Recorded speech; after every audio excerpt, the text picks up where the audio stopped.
Get ready, because tomorrow the sky is arranging itself in a way that could alter how you move through this world from this point forward. Most people won't notice it. Most people will treat it like background noise. But on Tuesday, March 31st, at 9:40 p.m., the Sun in Aries perfects a trine to Black Moon Lilith in Sagittarius. And if that sounds like just one more transit on an endless list of cosmic updates, then you are missing what makes this one so potent.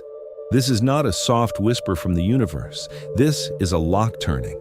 This is the moment the hidden, untamed part of you starts demanding air. And what makes this even more intense is that although this alignment cycles roughly every 9 months, tomorrow's version lands at the exact degree of 11 degrees and 20 minutes in two of the fiercest fire placements possible. The Sun is exalted in Aries, which means it is functioning at full strength. Lilith is moving through Sagittarius, the sign of uncompromising truth, spiritual rebellion, and refusal to kneel to false authority. So what does that mean for you? It means the era of minimizing yourself starts ending tomorrow. The habit of shrinking so other people can relax around you. The reflex of dimming your brilliance so no one calls you too intense. The endless editing of your desire, your voice, your edge, your rawness. That cycle begins to break. Not slowly, not eventually. Tomorrow. And if you felt this strange pressure building under your skin lately, like some deeper version of you is trying to split through the surface, stay with me. Because there's a very specific reason for that feeling. I'll get to it soon. But first, you need to understand what Black Moon Lilith actually is. Because if you skip that foundation, you won't understand the scale of what is opening. Black Moon Lilith is not a planet. And that is part of why its symbolism hits so hard. People love to think astrology is only about physical bodies, but some of the strongest signatures in astrology are points, calculations, absences, geometry. Lilith is one of those forces. Astronomically, Black Moon Lilith marks the lunar apogee, the point in the moon's elliptical orbit where the moon is farthest away from Earth. Stay with that image for a moment. The moon rules emotion, instinct, memory, attachment, safety, the patterns we develop to survive inside family systems and social structures. Lilith exists at the maximum distance from that conditioning.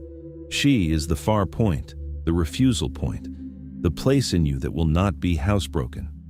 Where the moon teaches adaptation, Lilith teaches separation, if separation is the price of self-respect. Where the moon longs to belong, Lilith would rather stand alone than betray her own nature. Where the moon reaches for approval, Lilith would rather torch the script than perform a lie. In mythology, Lilith was said to be Adam's first wife, not made from his body, but formed from the same ground, equal origin, equal matter. And when she was ordered to submit to accept a lower position, she refused.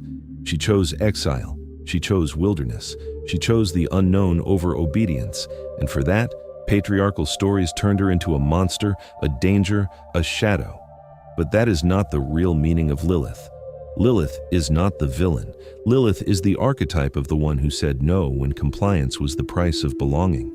She is the force of the outsider, the misread one, the person who got punished for refusing a role that was never worthy of them in the first place.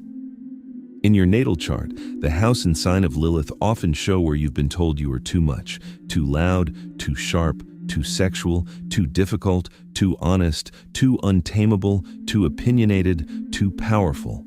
And because human beings learn quickly where rejection lives, you may have spent years sanding those edges down until you became acceptable, manageable, easy to digest for other people. But tomorrow, the sun, your identity, your life force, your conscious self, your visible radiance, forms a perfect flowing trine to that exiled part of you. And when that happens, the prison door doesn't merely open, it disappears. Why this fire trine matters. A trine is one of the easiest aspects in astrology. It is a 120-degree relationship between two placements in the same element. There is no grinding tension in a trine. No forced confrontation, no obstacle course. The energy moves. It finds its path naturally. Squares make you grow through stress. Oppositions force awareness through contrast and confrontation. But trines trines arrive like a current. The universe says, take this, stop fighting it, let it move through you. Tomorrow's trine happens in fire, the element of appetite, courage, motion, passion, presence, visibility. This is not a subtle private recalibration hiding quietly in your subconscious. This is loud energy. This is embodied energy. This is the kind of shift that changes how you enter a room. And the Sun in Aries is already operating from a place of enormous strength. Aries amplifies self-definition, initiative, courage, independence, the willingness to move first. Then add Lilith in Sagittarius, the sign that hunts truth for itself and does not worship dogma just because everyone else does. Sagittarius does not bow well. It questions the script. It seeks direct wisdom. It would rather become a heretic than live inside a lie. So when the exalted Aries Sun forms a perfect trine to Lilith in Sagittarius, the result is this. Your conscious self begins integrating the unfiltered, exiled, instinctive truth you have been hiding from the world and maybe even from yourself. And the twist is that no one has to approve this process. Tomorrow, you remember that your own permission is the only permission that ever truly mattered. 3 signs are standing closest to the flame. This transit affects everyone at some level, but 3 signs are especially positioned to receive the strongest impact. If your sun, moon, or rising is in Aries, Sagittarius, or Leo, tomorrow's energy may feel like a coronation. These are the fire signs, the triplicity of creative force, instinct, boldness, and expression without apology. For these signs, the Sun-Lilith trine is not a small energetic boost. It is a reset in their entire relationship to power. So let's break down what this may look like for each one of you. Aries, stop apologizing for your appetite. Aries, the sun is moving through your first house, the house of selfhood, embodiment, identity, and direct presence. This is your season. This is when your light is supposed to be visible. This is when you are designed to move first, to act with clarity, to trust your instinctive momentum. At the same time, Black Moon Lilith is transiting your 9th house, the house of philosophy, truth, worldview, faith, and the larger meaning that directs your path. The 9th house asks enormous questions. What do I believe when no one is watching? What truth am I willing to stand beside when it costs me approval? What wisdom is actually mine, and what did I inherit because I was too afraid to question it? When the 1st house and 9th house harmonize through a fire trine, your instinct and your conviction begin working together. You are no longer acting from impulse alone. You are acting from alignment. For so long, Aries, people may have told you to wait, soften, slow down, be easier, be less direct, be less forceful, be less sure of yourself. You may have been taught that your immediacy is reckless and your hunger is a problem that needs to be managed. But tomorrow, that narrative cracks. You see clearly that the people most invested in your restraint are often the people who feel safest when you remain negotiable. Tomorrow, you stop asking to be chosen. You stop asking for consensus. You stop apologizing for knowing what you want and moving toward it with full intention. And once you do that, doors that resisted you begin to swing open. Your luck now is not passive. It is connected to your willingness to be independent, honest, fearless, and willing to apply heat where heat is required. When you reclaim the parts of yourself that others called too much, authority and visibility begin to meet you. Sagittarius, your freedom becomes magnetic. Sagittarius, this may be one of the most liberating passages you've felt in a long time. Black Moon Lilith is moving through your 1st house, the house of identity, body, persona, and the way you arrive in the world. Lilith in the 1st house is not soft energy. It forces you to confront every place where you've watered yourself down to remain acceptable. Meanwhile, the sun is moving through your 5th house, the house of pleasure, creativity, romance, risk, joy, and self-expression. This is the place in the chart that asks what makes you feel alive. It asks what you would create if you were no longer performing for applause. When these houses connect through fire, a profound emotional release becomes possible. For months, as Lilith has crossed your 1st house, you may have been excavating old material connected to shame, nonconformity, exclusion, judgment, and the exhaustion of being misunderstood.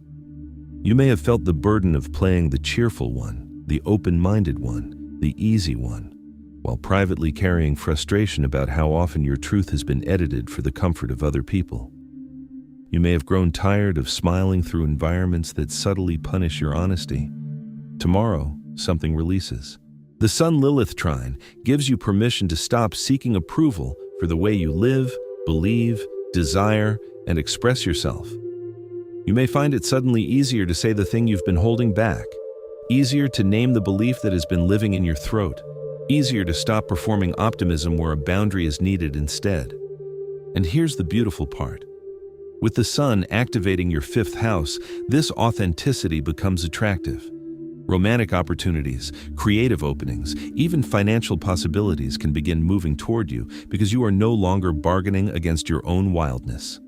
Sagittarius, your freedom is not a flaw. It is one of your greatest assets.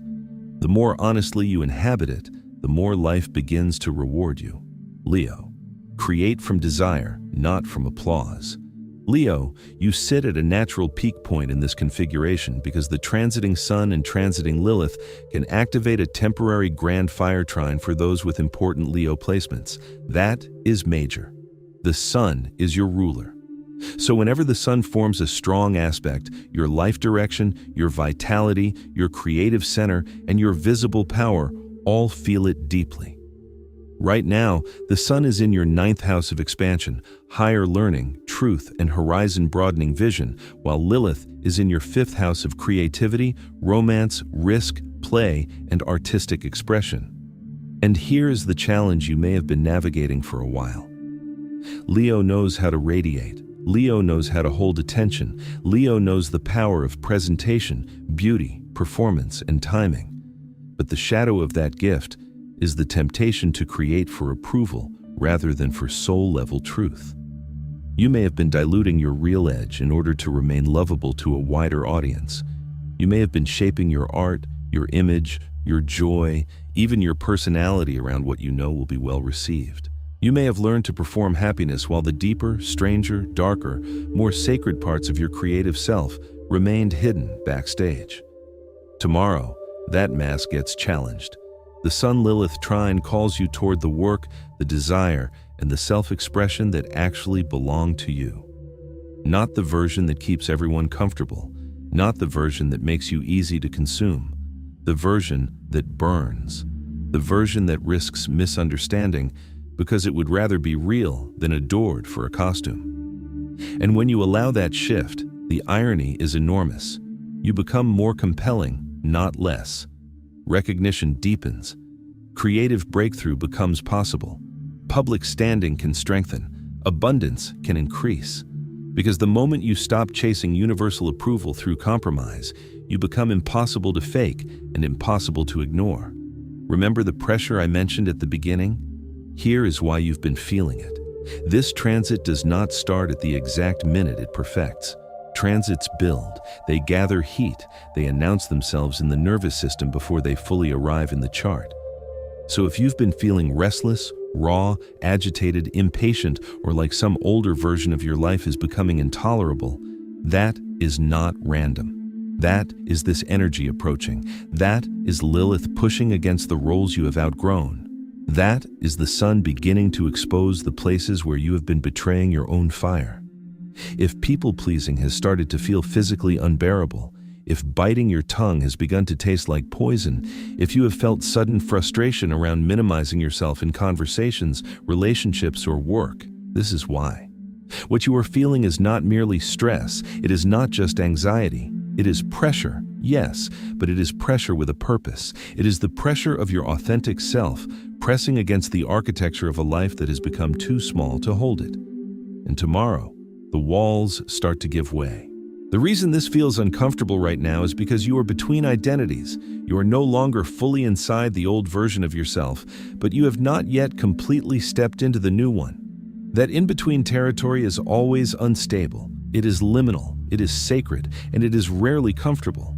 But tomorrow at 9:40 p.m., the aspect becomes exact. The buildup becomes release. The pressure becomes usable force. And this is where it gets even more important.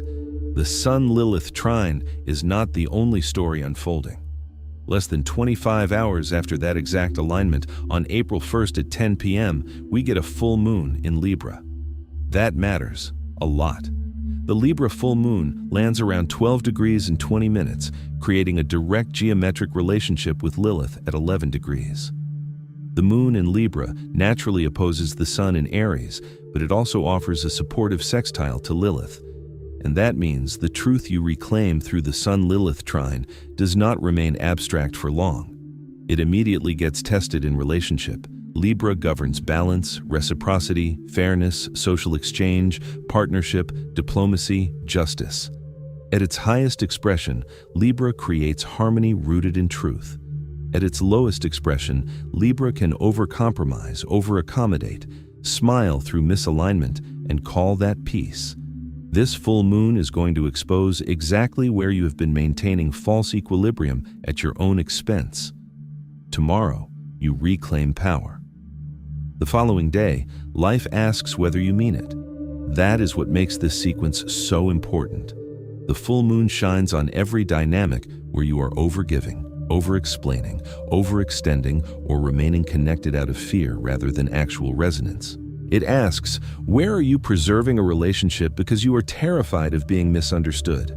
Where are you staying agreeable because confrontation feels risky? Where are you pretending a dynamic is balanced when in reality it is steadily draining your life force? This lunation becomes a boundary test. The self-respect restored by the Sun-Lilith trine must now be applied in romance, friendship, collaboration, and every exchange of energy. The temptation will be to compromise just enough to keep everything smooth.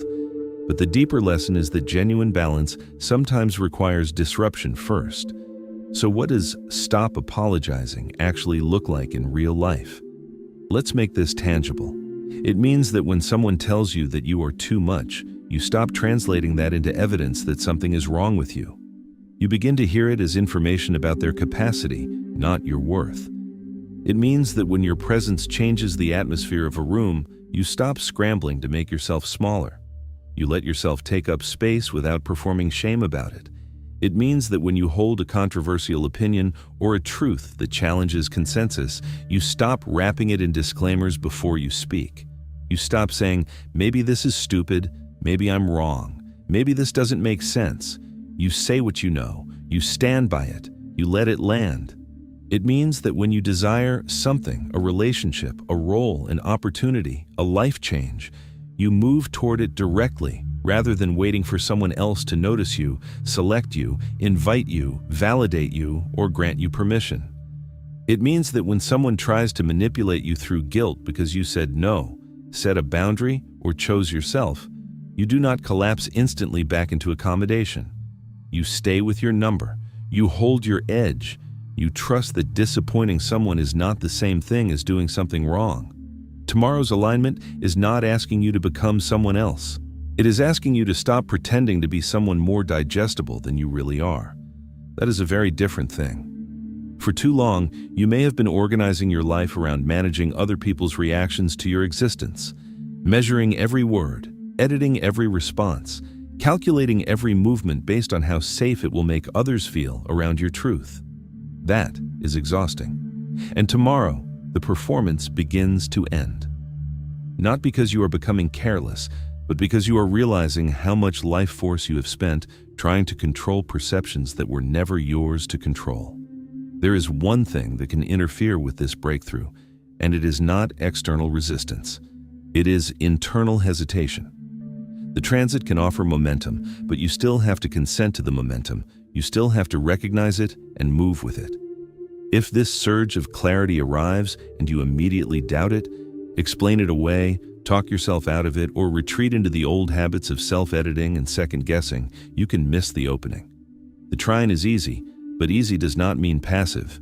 The only real sabotage here is the old voice in your mind that says, "Who do you think you are? You can't change this fast. People will think you're performing. People will say you've changed. This is too much. This is unrealistic." That voice is not your higher wisdom. That voice is fear wearing the mask of reason. That voice is conditioning, trying one more time to keep you small enough to remain familiar. So tomorrow, when confidence rises in your body, when a truth becomes obvious, when you feel the impulse to speak more directly, desire more openly, move more boldly, do not freeze. Do not overanalyze. Do not talk yourself back into the cage just because the cage is familiar. Act, move, answer the call. The universe may be offering the opening, but you are the one who must step through it. March 31st is not just another date on the calendar. It is a threshold. There is the version of you that exists before this alignment, and there is the version of you that exists after. The before version shrank, apologized, edited, accommodated, second-guessed, and performed. The after version understands that being too much for the wrong people is often the clearest sign that you are finally becoming honest. The after version understands that intensity is not a defect, passion is not a defect, raw authenticity is not a defect. Those are the very qualities that make you unmistakable. And once you begin living from that place, life starts responding differently. Opportunities that could not locate you before begin to find you. People who resonate with your real frequency start appearing. Situations that have been draining you begin to fall away, sometimes with less effort than you expected. That is not fantasy. That is what happens when your energy stops being fragmented by self-betrayal. When you stop trying to be a little bit of everything for everyone, and instead gather your power around who you actually are, you become magnetic in a way that performance can never replicate. Tomorrow begins that shift. The Sun-Lilith trine opens the gate, but you are the one who must walk through. If you're still here, thank you for staying all the way through. If this message resonated with you and you want more content like this, consider subscribing. Your support truly matters. And let me know in the comments what this energy is bringing up for you, especially if you are an Aries, Sagittarius, or Leo, and you can already feel this transit working in your system. Until next time, take care of yourself, trust what is awakening, and subscribe for more.